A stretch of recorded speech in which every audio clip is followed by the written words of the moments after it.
两个问题，一提到私人飞机，你们会想到什么？富人、高管、NBA 球星？不装了，我是亿万富翁，摊牌了。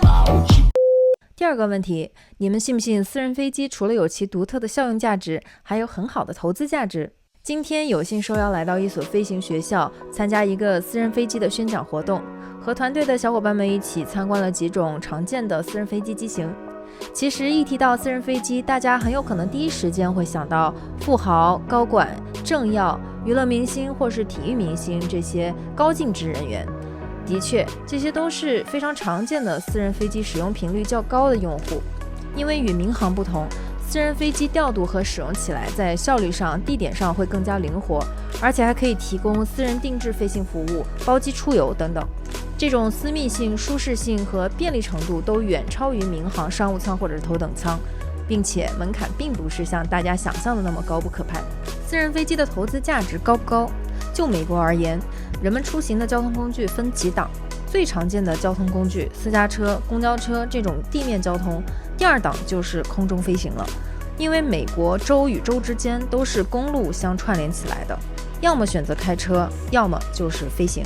加州大大小小的机场就有几十个，国际的、国内的、私人的等等，而且数量还在扩张，所以人们出行通过飞行的需求还是非常高的。投资一架私人飞机到底要多少钱？全新的出厂价大概是几千万美金的级别，二手的私人飞机价格其实大几百万也就可以拿下了，并没有想象的那么夸张。而且一般来说，引擎是会根据规定的飞行时长来进行更换的，所以引擎呢是一个长性的状态，内部可以根据你的需求去进行翻新升级。那么说到投资价值，今天邀请我们参加宣讲会的这个公司有其非常独特的 operating system， 他们可以把投资回报做得更高。比方说他们有自培养的飞行员，自己的停机坪，自己的维修厂，包括他们在很久之前签下来的地租金、燃油费、起降费用等等都是非常便宜的。他们自己的运营系统就是一个完整的链条，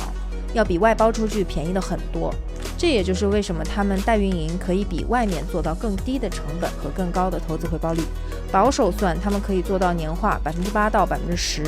这是一个非常不错的投资回报比了。投资私人飞机和投资房地产也有非常相似的地方，就是你在自用的时候，它可以给你带来 VIP 级别的飞行体验，在你不用的时候，你也可以把它出租出去，获得一定的租金回报，而且只要飞机在飞，它就在替你挣钱。同时，航空领域投资目前还是蓝海一片，可以衍生出非常多的投资标的，比如说航空运输、物流、FBO 私人航空运营基地等等。细节我就不在这里多说了，感兴趣的小伙伴可以评论区留言。今天又是收获满满的一天，我们下期再见，拜拜。